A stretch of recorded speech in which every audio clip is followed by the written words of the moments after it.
And we're going to go to Rusk now for our Spotlight Game of the Week, where Patrick Cunningham is standing by. Patrick, take it away.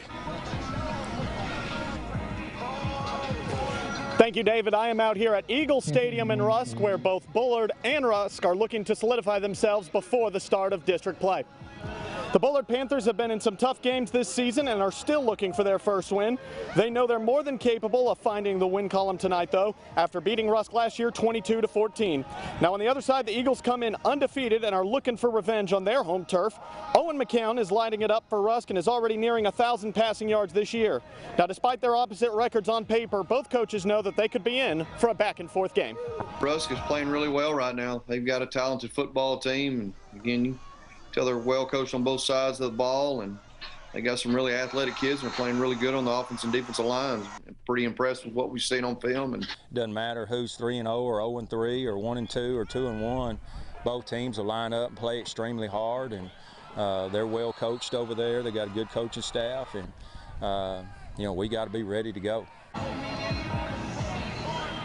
Now kickoff, as always, is at 7:30. We will have highlights here on KETK for Friday Football Fever at 10 and on Fox 51 at 11 for Fever Overtime. Reporting live in Rusk, Patrick Cunningham. Garrett, let's send it back to you in the studio.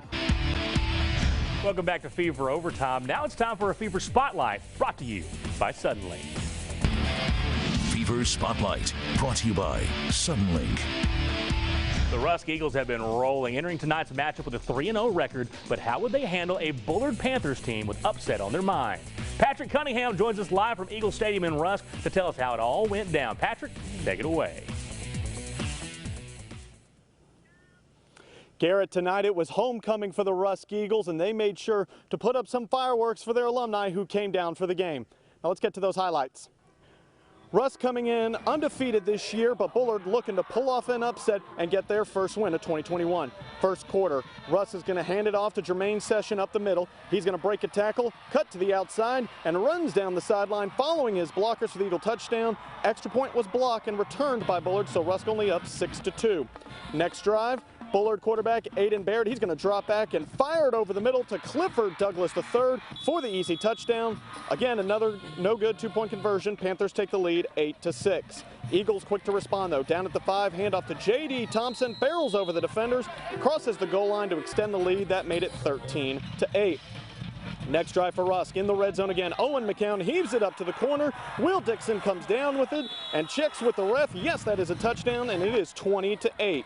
Early second quarter, Bullard trying to stay in it. Handoff to Stephen Kemp. He makes his way through the defense for the score. Came up limping, but would remain in the game. He would have 2 touchdowns on the night. That made it 20-15, but after that, it was all Eagles. Let's check that final score. Rusk runs all over Bullard tonight. 4 straight touchdowns after that score. 58-22 win on homecoming for the Eagles. Now, after the game, I talked to Coach Sitton, who said he was proud of his team handling the outside distractions and stayed focused on the game tonight. Every single week we try to be the hardest playing football team in the state of Texas, and they did a great job all week long, you know, locked in on Bullard, focused on Bullard, didn't let, you know, the outside get to them, and extremely proud of them tonight. Now the Eagles soared tonight, Garrett, and I'm sure after tonight they will enjoy the dance tomorrow. Reporting live in Rusk, Patrick Cunningham. Garrett, let's send it back to you in the studio. 4-0 start there for the Eagles. Great job out there, Patrick. We had a To our Fever Spotlight Game of the Week, where Patrick Cunningham is standing by in Beckville. Patrick, take it away. Thank you, David. I am out here at R.C. Beauchamp Stadium, where tonight Hawkins and Beckville will look to light up the scoreboard in a big clash of small schools. Now, Hawkins comes in with 3 wins in the last 4 weeks. The defending District 9 2A champions are known for pounding the rock. They're putting up over 300 rushing yards every game and can wear any defense down. Now on the other sideline, Beckville comes in undefeated with a high-powered offense as well. The Bearcats average 47 points a game and are looking to avenge last year's loss to Hawkins. Now both coaches know tonight will be a challenge and have prepared their teams for a heavyweight fight. They've got weapons all over the field, from the quarterback, running back, receivers. They're really, really tough. But I think our kids enjoy that challenge. it's exciting. We're going to have to play well on all three phases of the game. We're going to have to kick well, we're going to have to play defense well, and we're obviously going to have to play offense well. So we're going to focus on the little things this week, try to get better at what we do. Not a whole lot of extra things that we feel like we need to put in. We feel like if we just do what we do well and execute the plan well, we feel like we can put ourselves in a good position to win.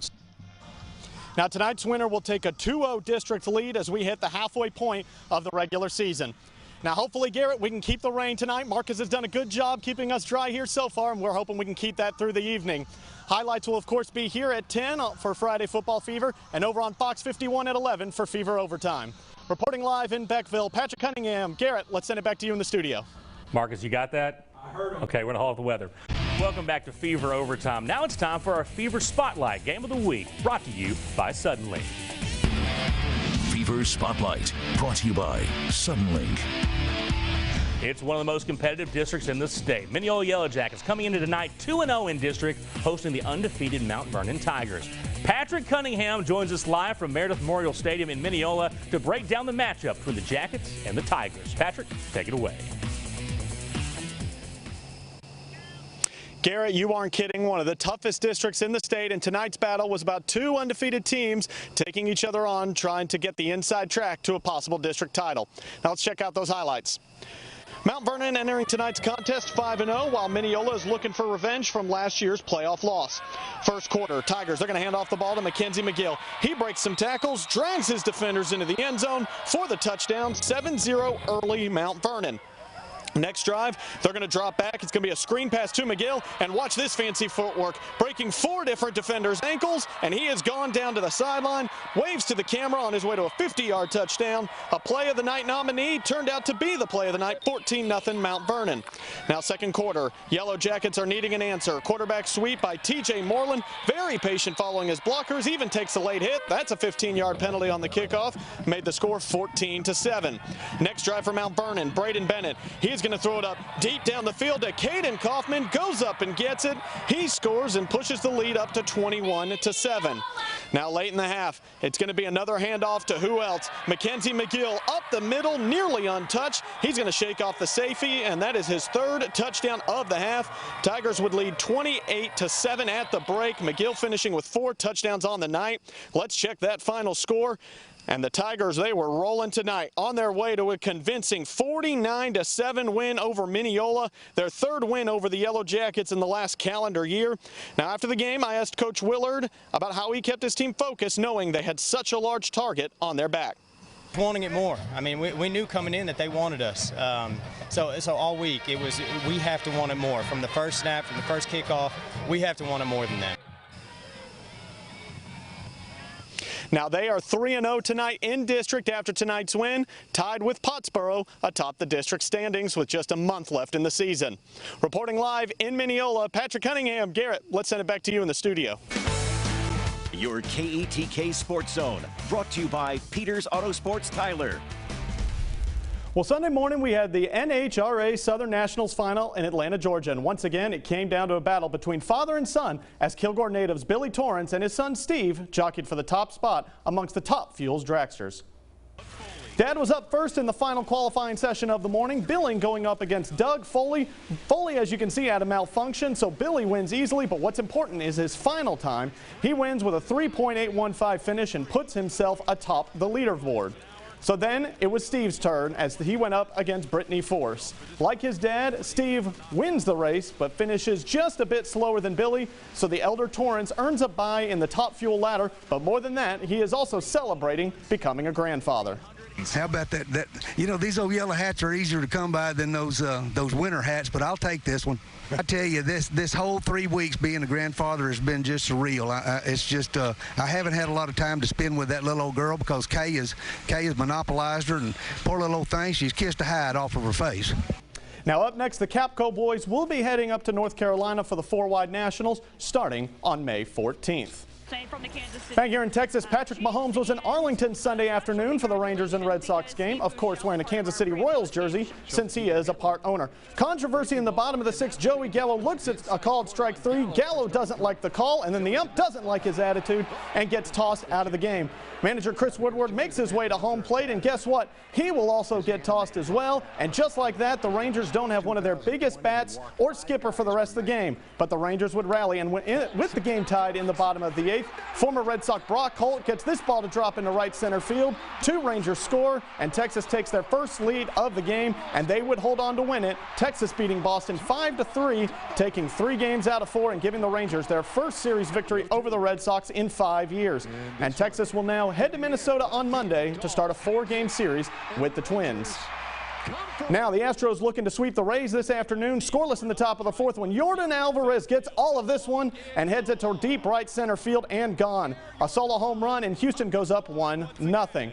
However, they were tied now in the bottom of the 7th when Manuel Margot gets the grounder through the right side of the infield. Austin Meadows scores. The Rays take the lead and would keep it. Tampa avoids the sweep, beating Houston 5-4. The Astros will travel as well up to New York for a 3-game series with the Yankees. Now, the UT Tyler softball team made history on Saturday when the Patriots won the school's first women's Lone Star Conference championship.